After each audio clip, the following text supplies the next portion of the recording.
हैं तो वो सबसे ज़रूरी बात जो हमको समझ लेनी चाहिए, भोजन ही वो चीज़ है जो एक लेवल पर हमारे शरीर को बनाता है, दूसरे लेवल पर ये दिन भर चलने के लिए हमारे ईंधन का मुख्य हिस्सा है। जब मैं कहता हूँ ईंधन का मुख्य हिस्सा, मतलब और पहलू भी हैं, यानी पानी, हवा, सूरज की रोशनी। तो भोजन करने का पूरा पहलू ही संतुलित करना है, यानी आपके जीवन में ज्यादा क्या है। अगर आप एक खास तरह का खाना खाते हैं तो आपकी 70% ऊर्जा उस भोजन से आती है जो आप खाते हैं, जिसका मतलब है पक्का आप दिन में 6 से 8 घंटा सोएंगे। इसका मतलब है शरीर की मरम्मत का समय आपके जीवन का 1/3 है। आपके जीवन का 1/3 हिस्सा यूं ही चला गया बिना आपको पता चले कि हुआ क्या।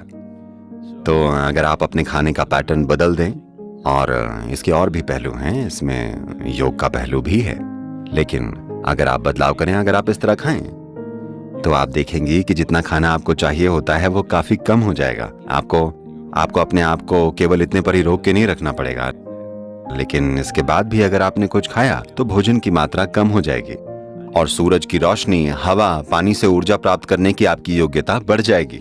अभी जैसा मैंने कहा, ज्यादातर लोगों के लिए उनकी ऊर्जा का 70% भोजन से आता है। अगर आप इसे पलट दें, यानी कि 30 से 40% खाने से आए और बाकी उन 3 स्रोतों से, तो आप देखेंगी कि आपका दिन आराम से 20 घंटे तक चलता रहेगा, बड़े आराम से, और आप ज्यादा जिएंगी। इसका मतलब ये है क्योंकि हर कोई ज्यादा सालों तक जीने की सोच रहा है, पर क्या ये जरूरी नहीं है कि आप ज्यादा घंटे जिएं हर रोज? ये बहुत जरूरी है कि बादाम को भिगोया जाए और इसको छील लिया जाए, क्योंकि इस तरह के मेवों में अपनी रक्षा करने का अपना खुद का एक तरीका होता है। जैसे ही आप इसे पानी में भिगो देते हैं, अब बीज को ऐसा लगता है उसे बोया जाएगा। हम उसे निराश कर देंगे, पर उसे ऐसा लगता है कि इसे बोया जाएगा, वो अंकुरित होगा और एक बड़ा पेड़ बनेगा, और उसके अपने ही सपने होते हैं। तो जब आप इन्हें भिगोते हैं तो वो क्या करता है कि इसके अंदर कुछ ऐसे कैंसर पैदा करने वाले रसायन होते हैं, इसके अंदर ही वो सतह पर आ जाते हैं। ये छिलके के ठीक नीचे होते हैं, ताकि कीड़े उसे खाएं नहीं, कीड़े मकोड़े उस पर उस समय हमला न कर दें। तो आप उसे भिगो देते हैं, उसे यह एहसास दिलाने के लिए कि वो उगने वाला है, और फिर उसे छील देते हैं। तब आप देखेंगे कि उस तरह के केमिकल्स निकल गए हैं। नहीं तो जब आप बादाम खाते हैं तो आप अनजाने में ही सही कैंसर को पैदा करने वाले हिस्से को भी खा जाते हैं। कुलथी एक तरह की दाल है। ये इस धरती की सबसे ज्यादा प्रोटीन वाली दाल है। ये बहुत शक्तिशाली है, इसी कारण रेस के घोड़ों को यह दाल खिलाई जाती है। इसे आजकल हॉर्स ग्राम कहा जाता है। बाजार में इसे दुर्भाग्य से हॉर्स ग्राम कहा जाता है। इसे तमिल में कोल्लू, दूसरी भाषाओं में हुरुली और तेलुगु में उलू उलू कहा जाता है। तो ये बहुत अच्छी चीज है। इसे अंकुरित करना अच्छा है। अगर इसे अंकुरित किया जाए तो आप इसे आसानी से पचा सकते हैं। इसे एक कटोरी में रखिए अपने कमरे में। एक सफेद कपड़ा लीजिए, इसे उसमें रख दीजिए। लगभग 6 से 8 घंटों के लिए इसे पानी में भिगो दीजिए। उसके बाद इसे एक कपड़े में बांधकर रख दीजिए।